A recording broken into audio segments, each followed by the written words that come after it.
Hello बच्चों, नमस्कार। स्वागत है आपका अपने परिवार एकलव्य एकेडमी में। बच्चों, आज हम लोग देखेंगे टेंस और टेंस के बारे में जानेंगे। टेंस की परिभाषा जानेंगे, टेंस कितने प्रकार का होता है। फिर उनके प्रकार भी देखेंगे कि जैसे टेंस हो गया तो उसके 3 प्रकार होते हैं। तो पहला होता है प्रेजेंट टेंस। फिर ये जानेंगे कि प्रेजेंट टेंस के कितने प्रकार हैं। तो चलिए इनको हम लोग शुरू करते हैं। अब आप लोग भी कापी कलम लेकर बैठ जाइए मेरे साथ और इसको आप लोग नोट करिए और समझते चलिए। तो पहले हम लोग जानेंगे टेंस। टेंस तो टेंस को क्या बोलते हैं? काल। काल क्या होता है? तो इसको समय, ठीक है। यानी टेंस को ये काल बोलते हैं। काल यानी समय। तो सबसे पहले इसकी हम लोग डिफिनीशन जान लेते हैं। Definition definition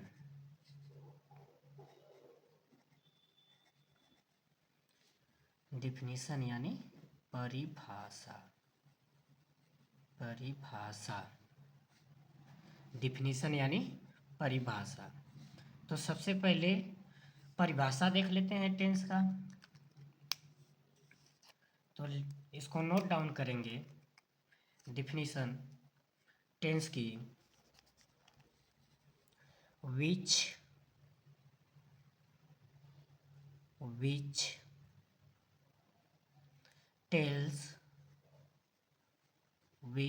tells us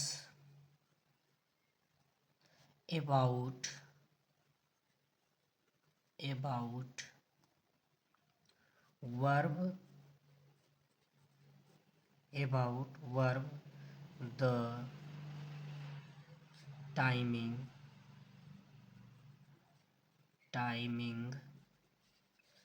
and the action action, ठीक है। तो इसको हिंदी में भी देख लेते हैं। परिभाषा लिखेंगे इसकी हिंदी, जो हमें क्रिया के समय के बारे में बताता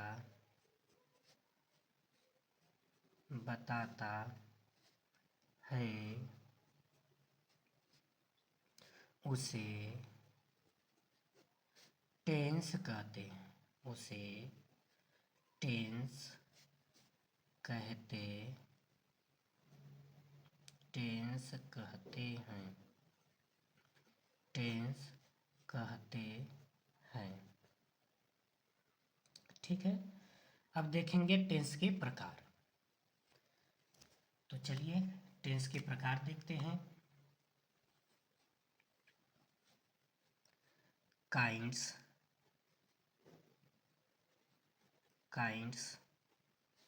of tense. Kinds of tense यानी इसकी हिंदी हो जाएगी टेंस के भेद, या इसको कहेंगे टेंस के प्रकार, ठीक है। तो पहला इसका हो जाएगा, प्रकार में कौन कौन होता है। तो पहला इसका है, पहला लिखेंगे हम लोग प्रेजेंट टेंस। प्रेजेंट टेंस इसकी हिंदी होती है वर्तमान काल। दूसरा होता है पास्ट टेंस। पास्ट टेंस, ठीक है। पास्ट टेंस को क्या बोलते हैं? भूतकाल। ठीक है। तीसरा को क्या बोलते हैं? Future tense. फ्यूचर टेंस यानी इसको क्या बोलते हैं? भविष्य काल। भविष्य काल। हाँ, अब इसमें पहला देख लेते हैं कि जैसे अब प्रेजेंट टेंस, अब कोई आएगा एग्जाम्पल तो कैसे हम लोग जानेंगे कि वो प्रेजेंट टेंस का है कि पास्ट टेंस का है कि फ्यूचर टेंस का है। तो चलिए प्रेजेंट टेंस के बारे में जान लेते हैं, प्रेजेंट टेंस की पहचान जान लेते हैं। हाँ, तो पहला देखते हैं प्रेजेंट टेंस यानी वर्तमान काल। वर्तमान काल की पहचान देखते हैं कि कैसे उसको पहचानेंगे हम लोग।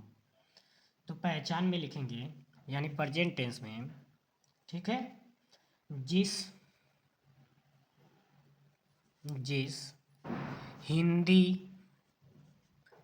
जिस हिंदी वाक्य के अंत में जिस हिंदी वाक्य के अंत में जिस हिंदी वाक्य के अंत में है हूँ हो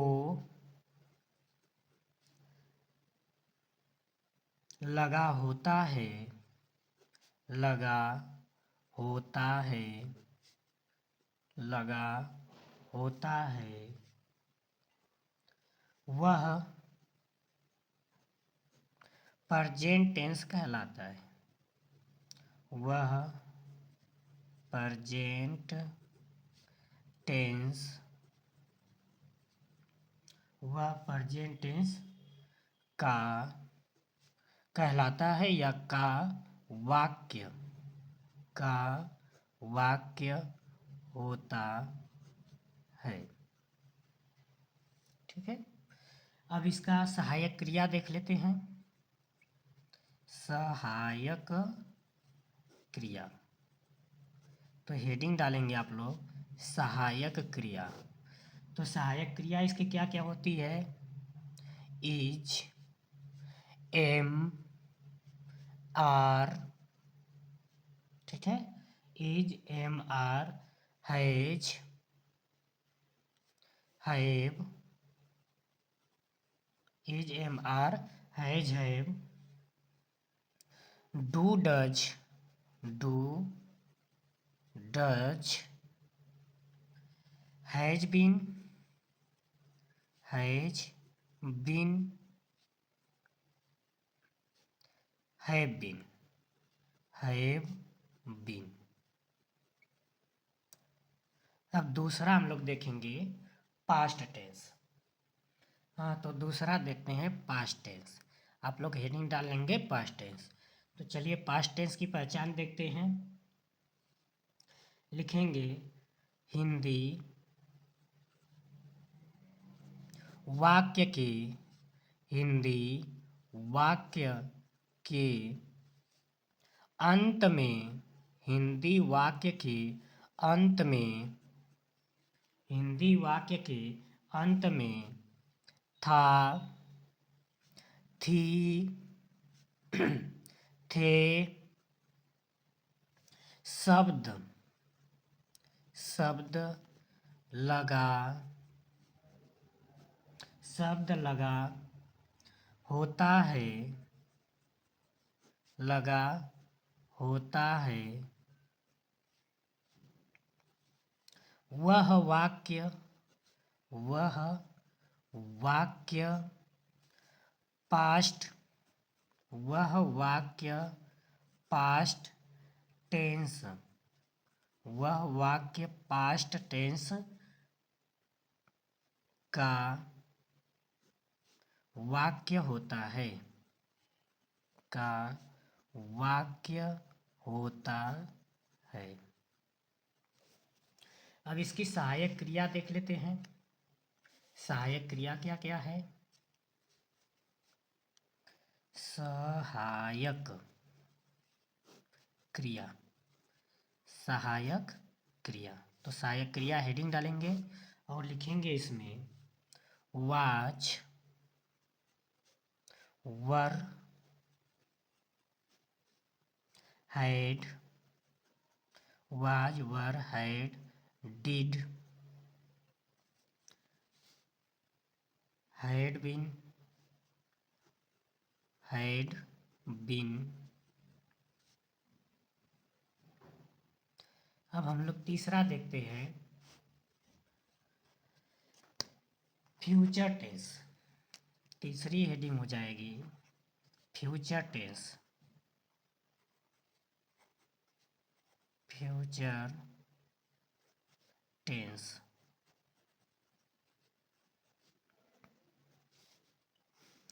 यानी हम लोग जो ये लिख रहे हैं पहचान, इसको परिभाषा भी बोल सकते हैं, यानी परिभाषा भी इसी से हम लोग इसको दे लेंगे। ठीक है, तो लिखते हैं फ्यूचर टेंस का, तो लिखेंगे हिंदी वाक्य के, हिंदी वाक्य के अंत में, हिंदी वाक्य के अंत में, अंत में गा, गी, गे, गे शब्द लगा होता है, शब्द लगा होता है, लगा होता है, वह फ्यूचर टेंस का होता है। वह वाक्य, वह वाक्य फ्यूचर टेंस का होता है। फ्यूचर टेंस, वह वाक्य फ्यूचर टेंस का होता है। चलिए अब इसकी भी सहायक क्रिया देख लेते हैं। सहायक क्रिया हेडिंग लिखेंगे, सहायक क्रिया। तो सहायक क्रिया में हम लोग लिखेंगे will, shall, will, shall, will have, will have, shall have, shall have, will be, will be, shall be, shall be, shall have been, shall have been, shall have been, will have been, will have been। ठीक है, तो अब तक जितना हम लोग पढ़े हैं इसको एक बार थोड़ा सा रिवाइज कर लेते हैं। ठीक है, हाँ, तो अब हम लोग देखते हैं कि अब तक टेंस के बारे में क्या क्या जाना। ठीक है, तो पहले हम लोगों ने टेंस जाना, टेंस। ठीक है, तो टेंस के जो है टाइप देखे, टेंस के हम लोगों ने टाइप देखा। जैसे यानी ये टेंस को मान लीजिए पिताजी। ठीक है, पिताजी, तो इन पिताजी के 3 पुत्र थे, कौन कौन? इधर पहला हो जाएगा, यहाँ पे दूसरा, यहाँ पे तीसरा। तो इनके पहले पुत्र का नाम था पास्ट टेंस, पास्ट नहीं जी, सॉरी, इसको लिखेंगे पहले present tense, present tense, present tense. पहला का नाम है प्रेजेंट टेंस, दूसरा लिखेंगे पास्ट टेंस, पास्ट टेंस, और तीसरे का नाम लिखेंगे फ्यूचर टेंस, फ्यूचर टेंस।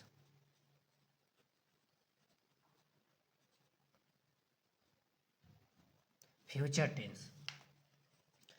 अब ये टेंस के 3 पुत्र हो गए। अभी तीनों पुत्रों के जो है 4-4 पुत्र हैं, यानी इनके भी 4 बेटे हैं, इनके भी 4 बेटे हैं और इनके भी 4 बेटे हैं।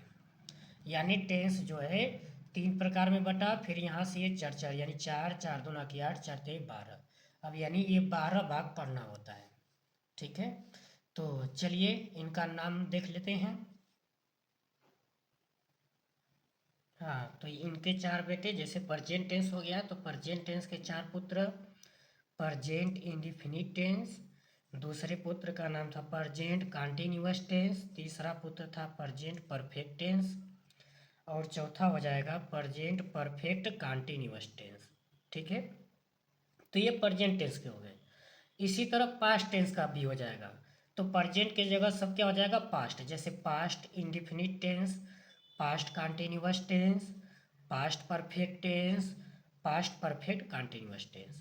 इसी तरह फ्यूचर का भी हो जाएगा। Future indefinite tense, future continuous tense, future perfect tense, future perfect continuous tense. तो चलिए अब इसमें हम लोग हेडिंग डालते हैं प्रेजेंट इंडिफिनिट टेंस और इसके पहचान एग्जाम्पल देखते हैं। ठीक है, चलिए तो हमने हेडिंग डाल लिया पहला प्रेजेंट इंडिफिनिट टेंस।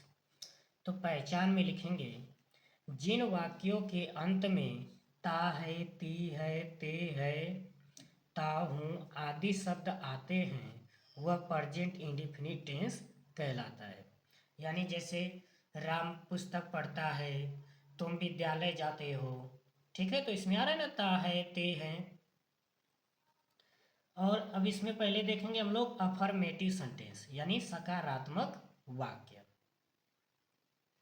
तो ये सकारात्मक वाक्य, तो इसमें पहले देखते हैं रूल फर्स्ट। ठीक है, तो रूल फर्स्ट क्या है, एक वचनकर्ता के साथ मुख्य क्रिया में यस या ईयस लगाते हैं। यानी एक वचन का कर्ता रहेगा तो उसमें यस या ईयस लगाएंगे। ठीक है, एक वचन का कर्ता रहेगा तो उसमें यस या ईयस लगाएंगे। हाँ, देखते हैं एक वचन कर्ता में आता कौन कौन है। जैसे ही मीन्स क्या होता है, वह, यह लड़का के लिए है। जैसे राम पुस्तक पढ़ता है, पढ़ता है तो यानी लड़का है। ठीक है,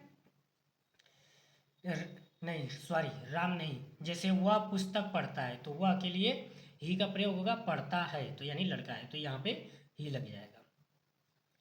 ठीक है, जैसे फिर क्या है सी, सी मीन्स क्या होता है, वह लड़की के लिए। यानी जैसे वह गाना गाती है, गाती है तो यानी लड़की है तो उसके लिए सी। ईट नेम। ठीक है, इसका फार्मूला देखते हैं। पहले लिखेंगे सब्जेक्ट यानी कर्ता, फिर वर्ब यानी मेन वर्ब यानी मुख्य क्रिया, फिर इसमें क्या जोड़ देंगे, यस या ईयस, जब एक वचन करता रहेगा तब। फिर इसके बाद क्या हो जाएगा ऑब्जेक्ट, फिर क्या हो जाएगा ऑब्जेक्ट, फिर इसके बाद अदर वर्ड। चलिए फिर देखते हैं रूल नंबर 2। तो रूल नंबर 2 क्या है, बहुवचनकर्ता के साथ मुख्य क्रिया में यस या ईयस नहीं लगाते हैं। यानी जब बहुवचन का कर्ता होगा तो उसमें यस या ईयस नहीं लगाएंगे। ठीक है, तो बहुवचन कर्ता क्या क्या है, जैसे आई, आई मीन्स क्या होता है मैं, वी यानी हम, दे, दे मीन्स क्या होगा वे, यू, यू मीन्स क्या होगा तुम। फार्मूला देख लेते हैं। तो पहले सब्जेक्ट यानी कर्ता, मेन वर्ब यानी मुख्य क्रिया, फिर ऑब्जेक्ट, फिर अदर वर्ड। ठीक है, तो चलिए अब हम लोग देखते हैं एग्जाम्पल। तो चलिए एग्जाम्पल देखते हैं। राम पुस्तक पढ़ता है। तो पहले ये जानेंगे कि ये एक वचन का है कि बहुवचन का। तो राम आया है तो राम नाम है, तो नाम किस में आता है, एक वचन में। ठीक है, तो जब एक वचन में है तो इसमें देखते हैं कि कर्ता कौन है। राम पुस्तक पढ़ता है तो कौन पुस्तक पढ़ता है, राम। तो पहले क्या लिखेंगे, राम, राम। ठीक है, अब क्रिया देखेंगे तो यहाँ पे पुस्तक में क्या किया जा रहा है, पढ़ा जा रहा है। तो यानी यहाँ पे पढ़ना है, यानी पढ़ता है यहाँ पे लिखा गया है, तो ये पढ़ना, लिखना, गाना, सोना, हंसना, ये सब क्या है, क्रिया है। तो पढ़ने की अंग्रेजी क्या लिखेंगे, रीड, रीड। ठीक है, ये एक वचन का है तो इसमें क्या लग जाएगा, यस। ठीक है, क्या पढ़ता है, पुस्तक, तो पुस्तक की अंग्रेजी बुक, BOOK। ठीक है, दूसरा एग्जाम्पल देखते हैं। तुम विद्यालय जाते हो, तो तुम आया है तो एक वचन का है कि बहुवचन का, तो ये हो जाएगा बहुवचन का। तो तुम विद्यालय जाते हो, तो कौन जाता है, तुम, तो तुम की अंग्रेजी यू। ठीक, अब इसके बाद हो जाएगा क्रिया, तो क्रिया क्या हो रहा है, जाना, तो जाना किसके में होता है, गो, टू। विद्यालय की अंग्रेजी स्कूल, SCHOOL। तीसरा एग्जाम्पल है, तुम खाना खाते हो, तो तुम आया है तो ये भी बहुवचन का हुआ, कौन खाना खाता है, तुम, तो तुम की अंग्रेजी यू। ठीक, अब खाने की अंग्रेजी ईट। ठीक है, अब खाना का फूड, FOOD। वह क्रिकेट खेलता है, तो वह आ गया, तो ये हो गया एक वचन का, तो खेलता है यानी ही, तो कौन खेलता है, वह, तो वह की अंग्रेजी ही। ठीक है, खेलना, प्ले, PLAY, इसमें यस जोड़ देंगे क्योंकि एक वचन का है। Cricket, CRICKET, cricket. गीता खाना पकाती है, तो गीता आया है तो ये भी एक वचन का हुआ, तो कौन खाना पकाता है, गीता, गीता।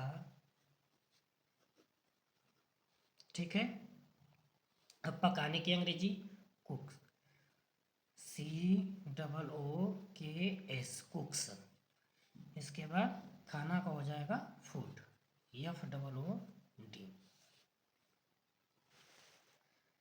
फिर देखेंगे, बच्चे तालाब में नहाते हैं। ठीक है, तो इसमें हो जाएगा बच्चे तालाब में नहाते हैं, तो कौन नहाता है, बच्चे, तो बच्चे की अंग्रेजी चिल्ड्रेन, CHILDREN, चिल्ड्रेन।